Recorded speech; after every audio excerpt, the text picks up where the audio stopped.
your ears to the grindstone, That's right. folks. Because most of this stuff is poetry. So most of it's famous poetry, really, that she's turned into songs. Kind of us singing to our son.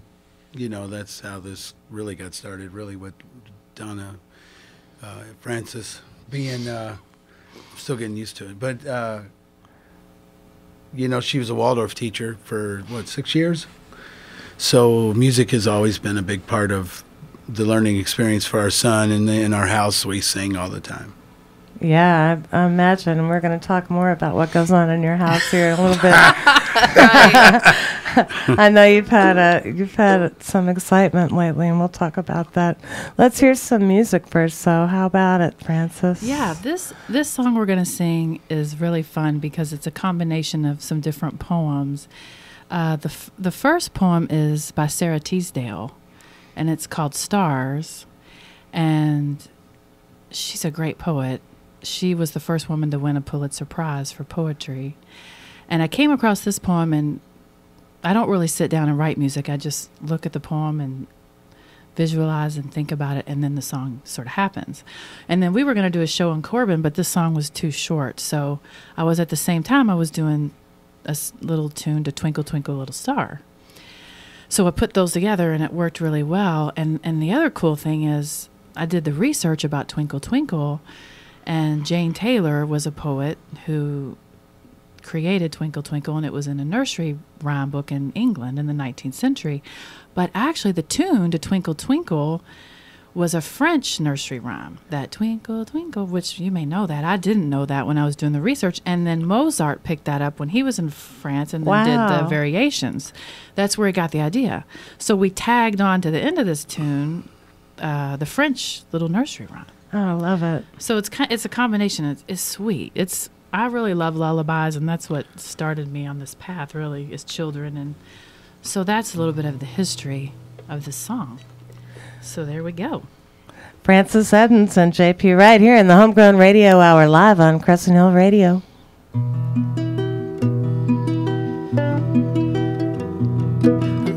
in the night, on a dark hill with pines around me, spicy and still, with a heaven full of stars over my head, white topaz, misty red. I know that I'm honored to be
Oh, very nice. Thank you. That almost has a Renaissance kind of quality to it. I can, imagine some minstrels, their old bandolier. What are those rounded back Italian kind of guitars, and Yeah, very nice. playing this stuff, she really wants to play a harp, which is Harp would be perfect. kind of sort of what I've been trying to do on the mandolin, which I'm a bluegrass mandolin player, sort of, kind of. So, You're doing a great job at it. Thanks. I'm trying to put notes in between what she's doing. She plays really simple stuff, so I'm trying to put things on the ands, and this has been a lot of fun trying to create a harp without having one, because they're very expensive. Yeah, I have a price range right now. Yeah. Well, I think you're succeeding, because I really got that kind of harpy, kind of cool Renaissance feel to that, and what a beautiful, poem, nursery rhyme. Thanks. The melody was wonderful. So most of what you're doing is taking poetry and lyricizing it and putting it to music that you compose. Do you write music, or do you play by ear? How does this work for you? I do. Okay, let's make a tune. I do. When I first started singing a couple of years ago, I got totally into Loretta Lynn, and I was so inspired because I heard her on Terry Gross's show. Uh-huh. And I knew her story, but I heard it again and just listened to what she had to say, just blew me away. So I knew her music already, but I got into it again. So I started creating all these really funny country songs. And we did like Conway Twitty and Loretta Lynn duets.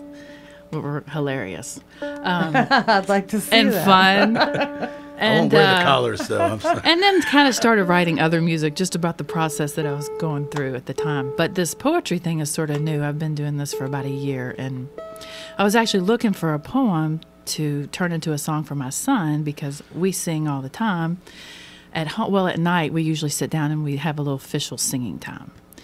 But that poem Stars, I had pulled that out a couple years ago, and then last year I got it out again, and it didn't seem like it was going to work for him. So I just started making the song to go with that. And I'm really into nature, so it's usually a poem that has these images about nature, and it really moves me, and then I just start playing the song. Well, it's a lot of folks don't appreciate poetry. I'm not one of those. I love poetry, and I started writing poetry when I think the first poem I wrote, I was 5 years old, and I saw a public TV production of Midsummer Night's Dream. Whoa! It really inspired me. But I think putting poetry to music is a great way to get folks familiar with lyricism and folks that might not otherwise pay attention to poems might when they hear it put to music. So I really appreciate what you're doing. Thank you. Yeah, and you were talking about your son. I know you homeschool. That's right. And I have always admired homeschoolers. I think it's a wonderful thing you guys do, and it takes a lot of dedication. And your son is 11 years old, so it probably gets more challenging. Yeah, especially every with my year. schedule, and I'm sometimes home, but she's at home all the time, which is another part of her challenge, because being a homeschool parent, you're never away from your kid, and except for he has some things that he does when he does go out and play with his friends, but that's a challenge for her. And this music is a way for us to try to find time for each other, which is a challenge in that kind of thing anyway, with it being at home, always either the teacher or the parent or the friend or the playmate. And our marriage is 17 years old, and he's been 11 years of it. And so this is an attempt to try to sit down and do something together. Yeah, I love it. It's hard. Well, and it's also such a gift to be able to homeschool, because there's a lot of people that would love to do it, they can't. Yeah. So there's the flip side, there's the shadow side, which it is intense. And also socially, as they get older, there's less and less children that are homeschooled. And also finding people that you relate to. Because There's all typically different communities. homeschoolers will get together. Other homeschooling parents and families your kids will socialize together. It's not like Right. homeschooled kids are completely isolated. Absolutely not. And there's all kinds of There's social. a huge network out there that you all participate Right. in. And there's Well, a misconception. We're neo-Sufi Amish people, so it's really kind of hard to It's hard find for us people to- with long beards and like to twirl, you know? Well, there's a misconception that homeschool kids are antisocial. Yeah. Usually you'll see they're most socially healthy because they're Yeah. around adults. They know how to be in the world. And Yeah. so sometimes our son is very social. So Yeah. that is a challenge. He'd love to see people every day, and there's just not enough people to go around right, for him. So, but I just wanted to say I feel so blessed that we can do that, because it really wouldn't work for him to be in school. It wouldn't work for him. We don't feel like it would. So Yeah. it's great. Yeah, I know folks that have homeschooled and decided they couldn't make it work, and then I know others that have been very successful at it, and I think it depends on the kid. Absolutely. I feel like and he the had, parent, yeah. obviously, but Yeah, he kind of came with that attached to him. Like, he has to be homeschooled. It was like written on him or something. It was kind of like he had to be. For me, being the son of an educator, yeah. a long-time educator, I went to the Brown School. That was an experimental thing. She was a teacher at the Waldorf School, so that's another experimental thing. To really, what we're doing with our son, who said a kid is supposed to go to school? Who said they're supposed to sit in a classroom? Who said they're supposed to learn at a certain period of time to be able to write? Who said they're, and this has been a struggle with us, being scared about it, oh my God, we're not doing what everybody else is doing. Right. But she's really had to drag me along because I've been nervous about, some of this isn't in the normal, when the child is supposed to do stuff. But, when you really start looking at, the availability of education back in the old days, everybody talks about the one-room schoolhouse, but really what was going on, how much time did they spend? They were farming. They had time for all of the education and everything. So really for us, we're so rebellious already as a family. Who cares what anybody else says? We're going to do it the way that, and I've had to put a lot of trust into this woman, because the other woman in my life, my mother, she was very serious about education, and that's who I learned it from. So Yeah. I've kind of had to, Francis here has kind of had to drag me along sometimes. It's so that's another challenge for homeschoolers, Yeah, that's true. And for me, I think one of the main things is to keep your child's soul intact, right? To protect them. And I really want my son to be connected to the earth and know who he is. And so I'm not really that interested in academics as much as, like, I want him to know who he is so he doesn't have to go when he's 21 and do drugs. I mean, he may do it anyway.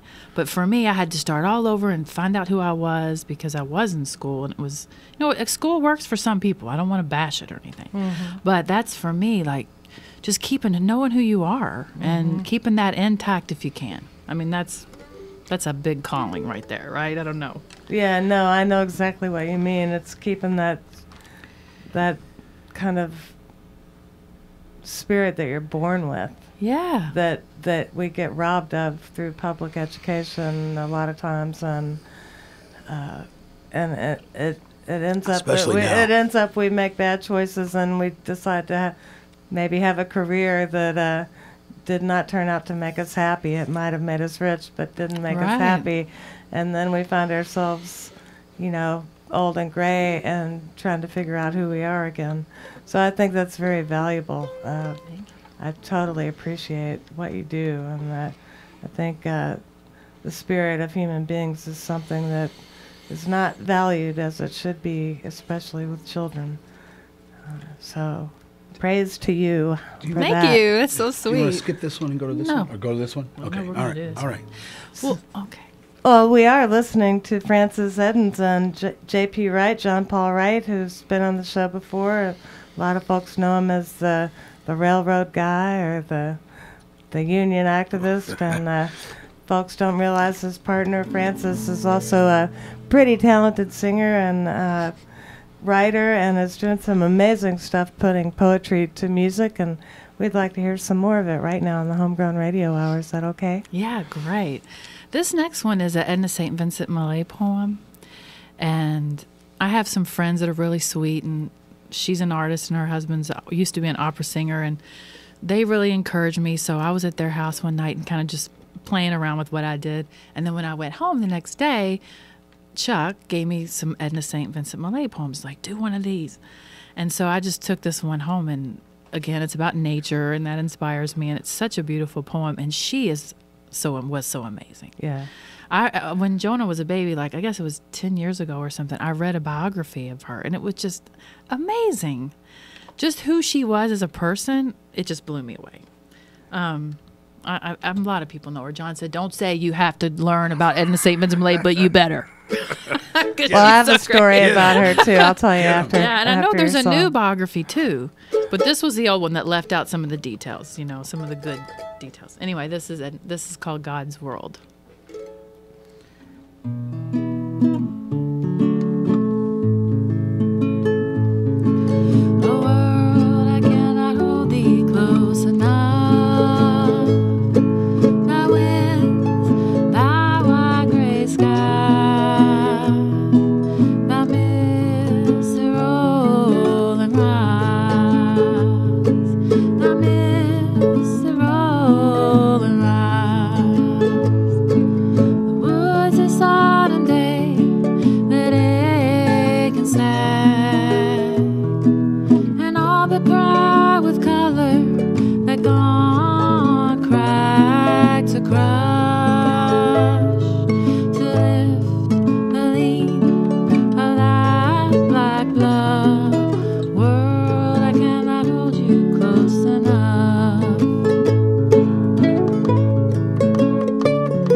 Eddins and JP Wright here on the Homegrown Radio Hour, live on CrescentHillRadio.com. And pardon me, if you were tuned in last week, you know I had a cold, and yes, I still have a cold, so apologies for the hacking. Seems to be going around. And anyway, next week we're going to have a good friend of mine, Mr. Dan Bowles, on the show, so we hope you'll tune in for that. And he'll be joined by Johnny B on the Dobro, who was on, I think, last week, actually, with Alana Bugate, who'll be coming out with a new album here in April. And keep your nose to ear to the whatever, your nose to the grindstone, or your ear to the grind, I don't know, whatever, you know, listen out, because that's going to be a great record. Right now I've got Frances Eddins and JP Wright with me on the Homegrown Radio Hour, and Frances is performing some very new music that she's created based on some amazing classical, to me, classic poetry. Edna St. Vincent Millay was the poet you just featured in that last song. And what a great poet she was. This who's this? Well, she's got a. Don't you have a story? Yeah, well, Yeah, I yeah. was lucky I wanna enough hear to. this. I got to spend a lot of my summers up in Maine and at St. Vincent Millay, along with a lot of other writers and poets and artists. Had an artist colony up in a place called Camden, Maine, and there's a beautiful statue of Edna St. Vincent Millay right in the town square there, close to the old millstone in Camden, which I used to like to visit every summer and pay homage to her and take silly photographs That's sweet, though. posing with Edna St. Vincent There you Millay. go. Oh, that's good. I'll send you one of those if I can Will those pick be one up. available online Only to for you. the show? Only to you.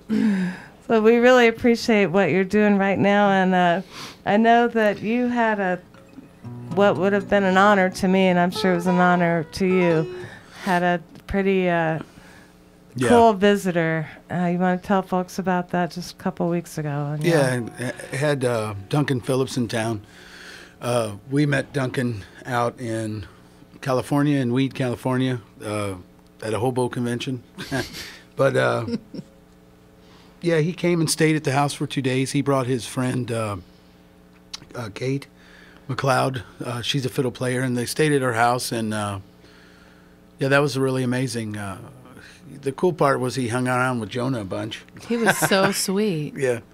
He But, just wanted to hang out. And I thought, well, maybe he wants to be alone. So I said, do you want to go back here and take a break? He's like, no, I'm hanging out with you all. And he played with Jonah and looked at Jonah's room. And I thought, he could have been the biggest snob, right? But he was so, I mean, some people in his position, right? Yeah. Of who he is. But he was Yeah, just you so, never know. he was Yeah. so sweet. Yeah. Yeah, and you tell folks who he is, because some people don't. Yeah, maybe Utah aren't- Phillips was, to the folks, he was very important, very big supporter of community radio, very big totally. supporter of do-it-yourself, folk music. He was an organizer with the IWW. My favorite part of his story completely, or my favorite part of his story is when he came back from Korean War and hung out with the Catholic worker people. And out in, I think the Joe Hill house was where he ended up after trying to figure out who he was after the Korean War. So he met a guy named Ammon Hennessy, who was an anarchist, Catholic anarchist, and pretty much figured out who he was, started becoming more focused in his folk music. And then that's really, I think, when Utah Phillips was born, the folk person that we know of. And he stopped being Bruce Phillips. But his son, Duncan, being a father and a son myself and trying to figure out my life, his story about his father and not really liking his father's music and not paying attention to it, and just his whole personal story about being Utah Phillips' son is my favorite part of being able to have the access to him and becoming friends with him and knowing more about that, because being a husband and being a father, trying to do all this union stuff and all the music and everything else, trying to mix all of that up. Duncan is somebody who had to deal with that, and he's not very happy about it. Now, of course, later on in life, he was able to really feel like he mended a lot of problems with his father. But for me to meet somebody who has more of the story, because I idolize Utah Phillips big time for who he is, but then you start hearing the human side of things, and really, to tell you the truth, I respect him even more because I know the whole story now, or more of the story, the human side of the story. That's why it's so wonderful to be, and for us to have such access to John Gage, someone locally who I feel is, in my opinion, just as important as Utah Phillips, especially to Louisville.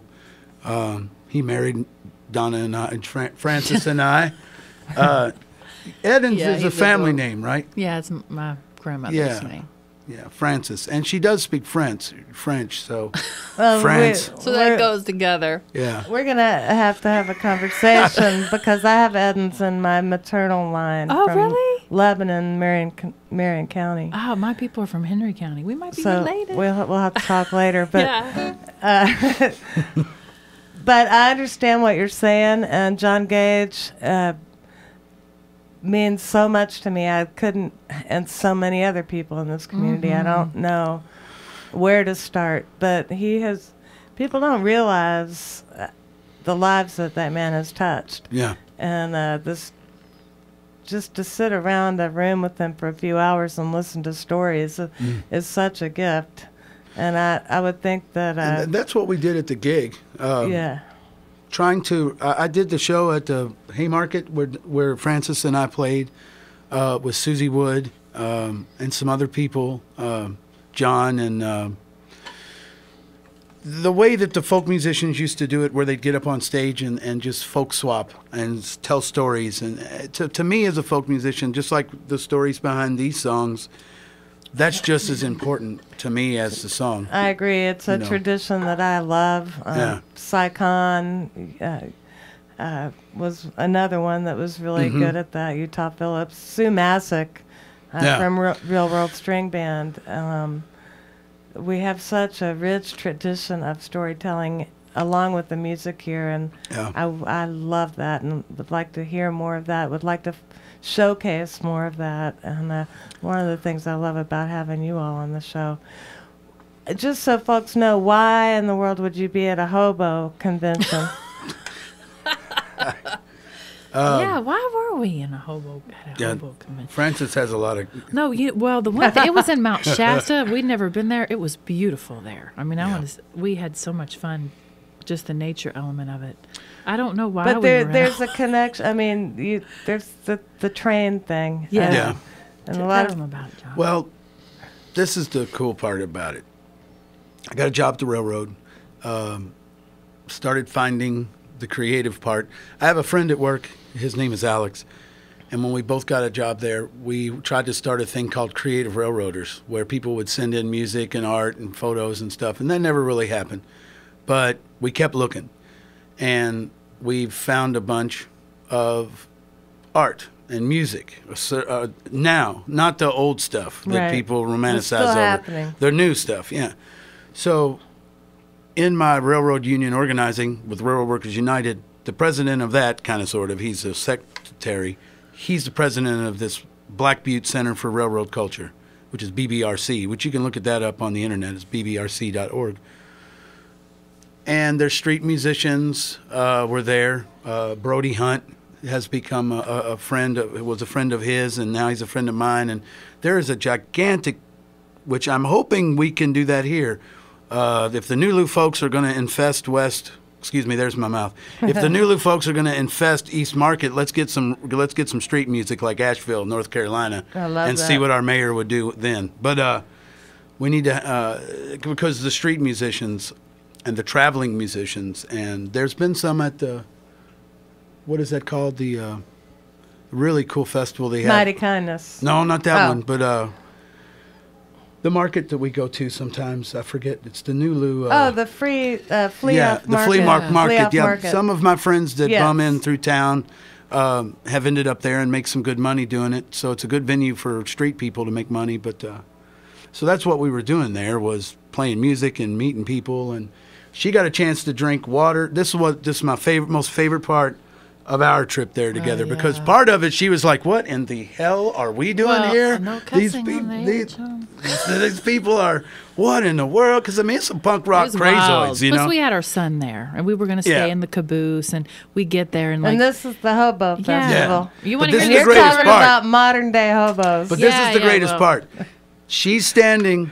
We are at the Mount Shasta City, I think. The headwaters of the Sacramento River, where the snow comes off. You see her water bottle, right? She is a water goddess. I love water. So, we're standing in she is standing in the spring where people come with their water bottles and everything. And this is why I love this woman. She's drinking out of the mountain, because you're basically just putting your water right there and filling it up to like 50-year snow melt, you know. And she's got tears streaming down her eyes, and she's just like, "Oh, I love this." And it's just like, all right, because I got what I wanted. When I got up there to the BBRC, I was like, "Oh, man, this is heaven." And she was kind of like, "Oh, my gosh." And then finally we got a chance to get down there, and I got a chance to see her in heaven. And that that was good I for love me. what a It great was sweet. story. Yeah. So the hobo thing it's a big deal with y'all, and She met a harpist out there too that kind of sparked her want to Yeah. have a harp at Dunsmere, California. You know how you meet someone and you just we just immediately connected, and she was an old, like 65-year-old woman. She was the and organizer of the festival too. She was so amazing. We just instantly connected, and she talked about the harp, and well, I'm we've just going to talked- say it right now. If anybody out there has a harp they want to donate. they would like to donate, you can. How much are they? Like the pedal Contact ones? me. Well, you They're can rent them. insane. Like IU has one of the best harp programs in the United States. Oh, and they so have an there's- amazing program at So you IUS. can rent one. I mean, that's kind of where we're headed, because you can rent to own. Yeah. So Well, maybe next time we'll have you in maybe here we'll bring playing the harp. harp next time. Yeah. Well, Francis, let's hear some more music. We're talking way too much. No, it's fine. This is a poem by Hamlin Garland, who I'd never heard of before, but I have a poetry book at home that I've been using ever since I was a Waldorf teacher, and it's got all the classics in there. And this poem is called My Prairies, and he actually won a Pulitzer Prize for biography. But he lived in the plains, and he wrote all this stuff about living there and what it was like, and then he went on to do all this extrasensory psychic research and stuff. Wow. But he's famous. I'd never heard of him before. But I saw this poem, and it just blew me away. The images in it were so beautiful. So we're going to do it. Francis Eddins and JP right here on the Homegrown Radio Hour, live on Crescent Hill Radio.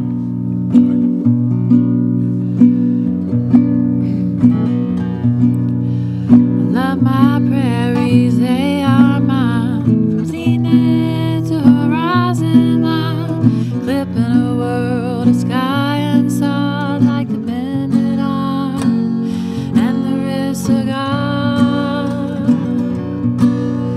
I love my grasses, the skies are larger, and my restless eye fasten on more earth than air than seashore furnishes anywhere.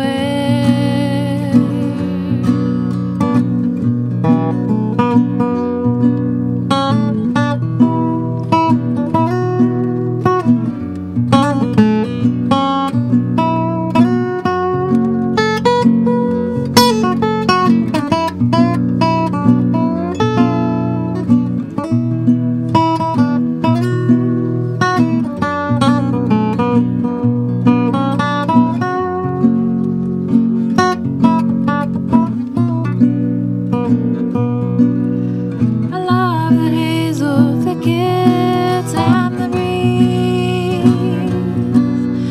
the never-resting prairie winds, the trees that stand like spear points high against the dark blue sky. Are wonderful to me. I love the gold of newly shaven stubble road. A royal carpet tore the sun, fit to be a pathway of deity. I love my prairies, they are mine. From high sun to horizon line, mountains and the cold gray sea are not for me, not for me. I love my grasses, the skies are larger, and my restless eye fasten on more of earth than air than seashore furnishes anywhere. Wow, I love that one. Isn't that pretty? Who's the poet again? Hamlin Garland. So, do you alter any of the words at all? A little bit. so you might on create this a one, no. refrain where there isn't one. I or- usually don't create. I left one out. There was one in this about the cows, and I just couldn't fit it in. I usually like to keep it just the way it is, but I do mix. Like I add some different poems together. But there's one verse in this I left out.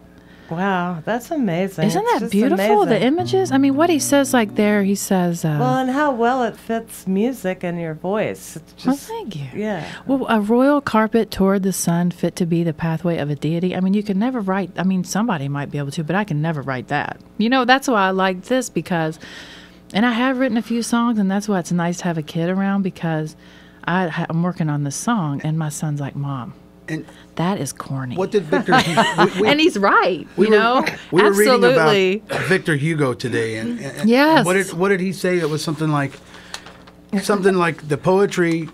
Yeah. When the art, do you remember? Let what me it was? say, yeah. Yeah, say well, it. the next one, there's another one that has 2 Victor Hugo poems in it, but we were reading about it, which, most people know about Victor Hugo, but what he said about art and the creative process, like who owns it, he said something like, there's one person that receives it, there's someone that, perceives it, and then there's another person who's doing something. But he said when you're dead, it belongs to the other people. It doesn't belong to that person anymore.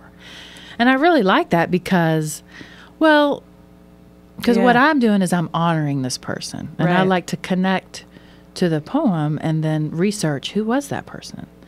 And then connect and try to make it nice. I mean, I hope they would like it. Right. But, I guess they might not. But I like what Victor Hugo said. I don't remember the quote, but you might want to look it up because it was so inspiring what he said about who actually owned his I'll try the to look creative that process. up while you're doing the next song. Yeah, would you find? Pardon, did I say that? No, that's Is that what you were that's- thinking? Yeah, that's the interesting part about this music is it's like study too because I never knew much about Victor Hugo, but when I really started researching him, what a rebellious fellow he was too. Right. Got him in a lot of trouble. Yeah. Well, gosh, this could be, what you're doing could become like almost a science or a genre. Well, there's Yeah, science my involved. friend Chuck, who was an Putting- opera singer, said it used to be like really popular for people to take poetry and sing it. And when we were researching this, we found out there's like a Victor Hugo festival where it's all about, I guess people do play. Someone had done an opera. Here's something interesting that you got to ask her about, because talk about the research about this. We're tuning to 432, Oh, which instead yeah. of 440. Yeah. So The a lot of people's done frequency. that. Yeah. Yeah. But really getting into the rebelliousness of the 432 movement back in the day and who had a lot to do with changing 440. You get into the Nazi Party. You get Right. into, Well, you know Yeah, about I've that. read a lot about it. Yeah, Yeah, I read it's that interesting. too. Yeah. Well, I'm really interested in healing, and for me, the process is healing, and it's fun, and plus you're breathing, but I started researching that because I don't even know We how. need to explain real quick to folks what we're talking about because Right. Well, we can't assume that. in the 1950s, some official group decided to make everyone tune. Well, the official tuning became 440. Beats per Yeah. second. 440 cycle. It's Cycles. 440A is standard tuning. So Yeah, and it made us. But what I had read is that the opera 440 singers. waves, la la la. A lot of the opera singers at the time didn't like that. It was hard on their voices. And what I had read, and I'm not sure, I just read the stuff and I thought, well, I'm going to try it and just see if it makes a difference. But, so what they say, the sound healing people, which they do a lot of really interesting things with sound healing and the Right. different frequency, like there's a frequency at which bones can heal Right. in a more appropriate way. But supposedly the 432 is more like a heart chakra. Right. Thing, It and resonates more Yeah. naturally with the human vibration. Right, and the et cetera, et earth. cetera. So I thought I'm going to try that out, and so that's what we've been doing, and I don't know. We'll see what happens. We'll see what. Yeah, so they tune their, and anybody can do this. You can change the megahertz. Correct me if I'm wrong, on your tuner, Yeah. so that you can tune to And read about it. It's interesting. that slightly different frequency, and Bill some Monroe- people really like it. I know people who are recording their whole album at that new Really, that's I frequencies didn't know that. now. Yeah. And, Yeah, Bill Monroe didn't tune. He tuned to his voice, which used to really bother people. drive him nuts. And Yeah. a lot of classical Indian musicians don't tune to standard tuning. Well, no, and then there's a whole pentatonic scale and the ancient Greek scales and totally different tunings. Oh, yes. Now I'm tuning at 440, see? Well, and the other thing I was reading about is how before that, like in the 1700s, and a town would have different tunings depending on who you were playing music with. And, you know, everybody did it differently. Yeah. So it's kind of fun to play with that and just see what. So it's kind of What it hard to does. play guitar with a pan flute unless you know what you're doing. That's right. Enough of that. So I do have Francis Eddins and John Paul Wright with me here in the Homegrown Radio Hour, and we've got about 10 minutes left, and they're going to do another couple songs, but I want to let you know about some stuff coming up and give some shout-outs. First, I want to say happy birthday to Les Reynolds, man. He's one of the best volunteers on the music scene in this community. He's done so much for Kentuckiana Blues Society and for Crescent Hill Radio. So Les Reynolds, happy birthday to you, buddy. And Tara Buckler, believe tomorrow's your birthday. Happy birthday. Roberta Hirschberg, I love you. Happy birthday. Also let you know tonight Tall Squares and Lady Pyramids are playing at the Haymarket Whiskey Bar. That show starts at 8 o'clock. What else is going on? This is really what I'm really excited about and want to make sure folks know. The Harris Brothers is going to be here at Cafe 27 over in New Albany on Friday night, January 17th. That show's from 6 to 10. If you have not heard the Harris Brothers from South Carolina, I think, or North Carolina, one of the Carolinas, they are just incredible. Actually, they're from Lenore, North Carolina. They're an amazing duo. They just blow me away. I'm going to be there. Mickey Clark's going to be there. I think he'll be opening the show for them or probably sitting in with them. And you never know who's going to show up at a Harris Brothers show. Likely be some of the Bush family might show up there. You never know. So check them out, and that's Friday night, 6 to 10 o'clock over in New Albany at Cafe 27. That's going to be an amazing show. Right now I've got Francis Eddins and J.P. Wright with me on the Homegrown Radio Hour, and they're doing some amazing stuff, putting some classical poetry, to me classical poetry. All of it so far is not contemporary poetry. To music, and I'm loving what I hear. I hope you'll tune in. We've got a few minutes left, and also want to thank you for listening as always, and we're going to turn it back over to Francis and JP here on the Homegrown Radio Hour. Got about time for another song or two if you got it in ya. Yeah, this, speaking of Victor Hugo, this includes one of his poems, Good Night, Good Night, which turned into a lullaby. And then a quote that's famous about confidence. It's not really a poem. And then a William Blake poem called Night. And I sang all of these to Jonah, our son, when he was a baby.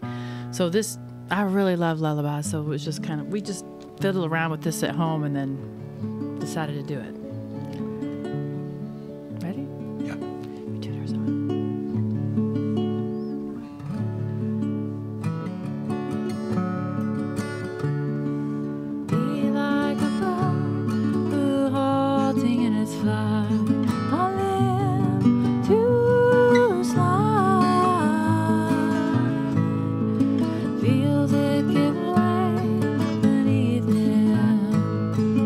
See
Very nice. Francis Eddins and JP Wright here in the Homegrown Radio Hour. Can we do one more? Do you have time for one more? Yeah. We've got time for one more, right, Kelly? One more. Yeah, let's do John's Lullaby. Are you wanna tuned do up that? for it? Yeah, this is a song that John wrote. This is actually John's song that I'll harmonize on, but Jonah, our son, was as a baby had reflux, and he was so sick and he couldn't sleep, so we had all these contraptions and all these songs for getting him to bed.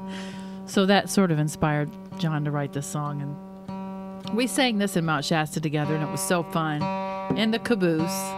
Fun. Because the stage they had was in the caboose, and it was really... Is that right? No, it was in a boxcar. That sounds like a blast. It was, and Duncan was there, and our son was there, and at this point, he was begging to go to bed. He was so tired. And anyway, I'll quit talking. But a hobo was like, "Oh, honey, are you tired?" And she gives him a blanket, and he's like, "There's pee all over this blanket." It was so hobo-ish. Wasn't it? He told him no. He said, "Oh, never mind." Excuse me. I don't know if I'm going to be able to get these. I'll try. Francis Eddins and JP Wright on the Homegrown Radio Hour. Thank you all so much for listening tonight. We're going to tune out after this song because I'm starting to lose my voice. And again, thank you for listening. Tune in next week when I'll have Dan Bolds and Johnny B on the show with me doing some original music from Dan's latest album. And thanks so much for listening again. Make sure you check us out on crescentillradio.com. All the shows are archived, and we'll hear you or see you, or hopefully you'll hear us again next week on the Homegrown Radio Hour. Thanks for listening. Sorry about that. All natural fix. Excuse me. All right, Francis and Can you JP, thank you. The whistle blowing. Can you see the fire from the stars? Can you hear the bell ringing as he go on down the tracks?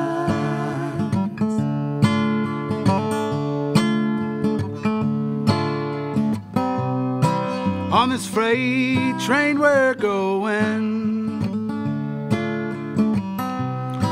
The next stop is Sleepy Town. So lay your head on your pillow. Can you hear the whistle blowing? Can you see the fire from the stars? Can you hear the bell ringing as we go on down the track?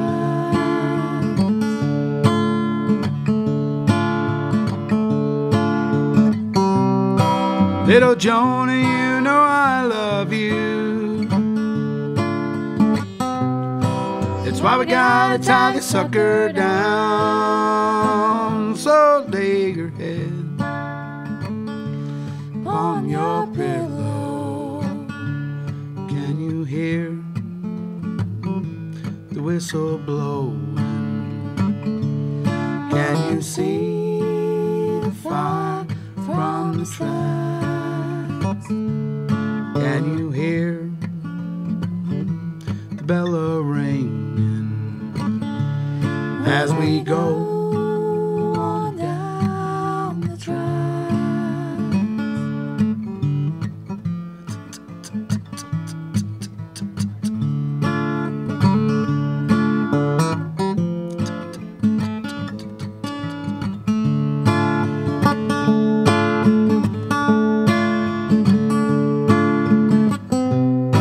Little Jonah, do you got your orders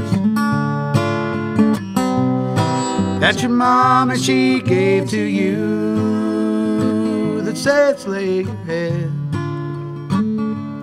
on your pillow?